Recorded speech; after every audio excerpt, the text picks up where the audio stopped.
ராம் சீதா சீரியலில் ஒரு வேறு லெவல் பரபரப்பான எபிசோடு வந்திருக்குன்னே சொல்லலாம். One of the best episode. Miss பண்ணாமல் ஃபுல் வீடியோயும் கேளமா ஊருக்கு கிளம்பலான்னு முடிவு பண்ணுறாங்க. என்னம்மா அதுக்குள்ளே கிளம்புற, இன்னும் கொஞ்ச நாள் இருந்துட்டு போகலாமே அப்படின்னு சொன்னோன்னே, இல்லைம்மா அப்பா அங்கே ஊரில் தனியாக இருப்பார், அதனால் நான் கிளம்புறேன் அப்படின்னு சொன்னோன்னு, சரிம்மா பார்த்து ஜாக்கிரதையாக போய்ட்டு வான்ட்டு திங்ஸ் எல்லாத்தையும் பேக் பண்ணி வச்சிட்டியா அப்படின்னோடனே பேக் பண்ணிட்டு அங்கேருந்து மாடிப்பட்டிலேருந்து இறங்கி வராங்க. வந்தோடனே சேதுராமன் நீங்கள் மட்டும் கிளம்புறீங்களா, சீதாம்மா இங்கேயே இருக்கட்டும் அப்படின்னு சொன்னோன்னே, நான் சீதாவை அழைச்சிட்டு போகலங்க, இங்கே தான் இருக்கா, நான் மட்டும் தான் ஊருக்கு கிளம்புறேன் அப்படின்னு சொன்னோன்னே, அம்மா சாப்பிட்டுட்டு போகலாமா அப்படின்னு சொன்னோன்னே, சாப்பாடெல்லாம் வேணாமா, போகிற ட்ராவலிங் போகிறதில்ல அதனால் வேணாம் அப்படின்னு சொல்லிட்டு, இருமா சாமி கும்பிட்டுட்டு போயிடலாம் அப்படின்ட்டு பூஜை ரூமுக்கு சாமி கும்பிட்றதுக்கு போயிடுறாங்க. அப்போன்னு பார்த்து பேகை இங்கே வச்சுட்டு சாமி கும்பிட்றதுக்காக சீதாவும் அவங்களும் போயிடுறாங்க. மகா என்னையே அந்த பேச்சு பேசிட்டேல, உன்னை பழி வாங்காமல் விட மாட்டேன் அப்படின்னு சொல்லிட்டு சீதா அம்மா பேக்கில் என்ன பண்ணலான்னு சொல்லிட்டு இந்த சில்லுவண்டுங்க 3 சில்லுவண்டுகளையும் கூப்பிட்டு நகையை கொடுத்து இது சீதா அம்மா பேக்கில் யாருக்கும் தெரியாமல் வச்சுருங்க அப்படின்னோன்னே, என்ன சித்தி சொல்கிறீங்க அப்படின்னா, நான் சொல்கிறத புரிஞ்சுக்கங்க, பேகை வரைச்சிட்டு போங்க, தெரியாமல் இன்னொரு பையை வச்சுக்கோங்க, அப்புறம் கேட்டால் கூட இந்த பையை தான் எடுத்துகிட்டு வந்தோன்னு சொல்லி சமாளிச்சிக்கலாம் அப்படின்னோடனே, சில்லுவண்டுங்க கரெக்டாக பேகுக்குள்ளே வச்சிடுறாங்க, பையலுக்குள்ளே நகை எல்லாத்தையும் வச்சுட்டுறாங்க. வச்சு முடிச்சோடனே கிளம்புறாங்க வாசலுக்கு.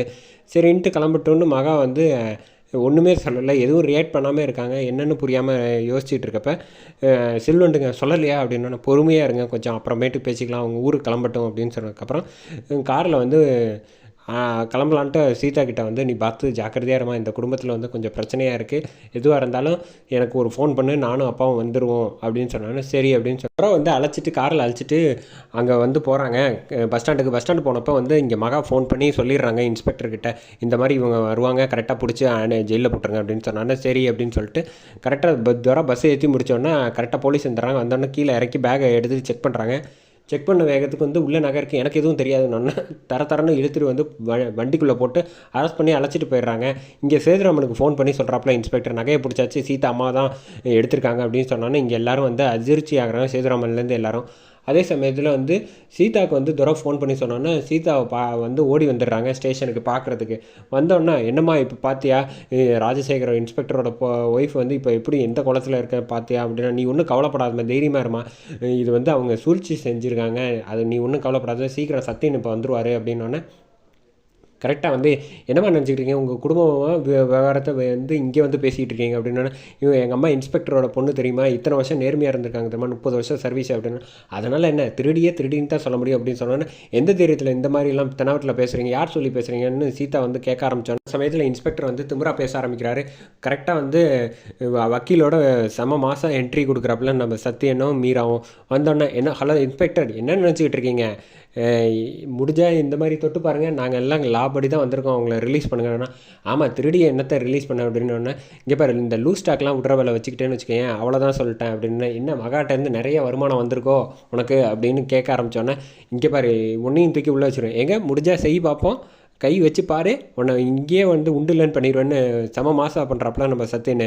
வக்கீல் அதெல்லாம் எதுக்கு சார் நீங்கள் தேவையில்லாத பேசிகிட்டு இருக்கீங்க, நான் கோர்ட் ஆர்டரோடு வந்திருக்கேன், ரிலீஸ் பண்ணிட்டு தானே, நீங்கள் எதுக்கு திருடங்களுக்கெல்லாம் உதவி செய்கிறீங்க சார், நான் திருடங்க யாரும் இல்லாத லெவலுக்கு காப்பாற்றுறது தான் என் டியூட்டி, தவிர இல்லாதவங்களுக்கு புகார் பண்ணுறது பேர் என் டியூட்டி கிடையாது, அது உங்களோட வேலை அப்படின்னு சொன்னோன்னா செம கடுப்பாயிட்டாப்புல இன்ஸ்பெக்டர், என்னதுக்கு தேவையில்லாமல் பேசிகிட்டு இருக்கீங்க உடனே, அப்போ நீங்கள் தான் பேசுகிறீங்க வளவலன்னு, அவங்கள ரிலீஸ் பண்ணுங்கள் அப்படின்னோன்னா அழைச்சிட்டு வராங்க.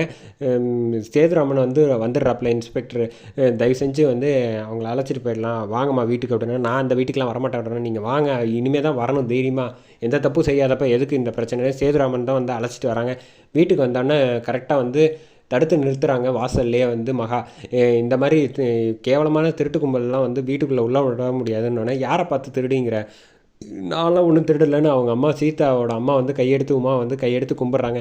இந்த நடிப்பு நாடகத்தெல்லாம் வேறு எங்கேயாவது வச்சுக்கோங்க, இப்படி கையும் கழுவ மாட்டினதுக்கப்புறம் இப்படி பேச வெக்கமா இல்லையா அப்படின்னு அர்ச்சனா பேசுகிறோன்னே, ஏய் வாயை மூடுறியே அப்படின்னு சீதா பேச ஆரம்பிக்கிறாங்க. யார் திருடிங்கிறீங்க அப்படின்னோடனே சீதாவோட அம்மா ஒரு படி மேலே போயிட்டு மகாவை பார்த்து பேசுகிறாங்க.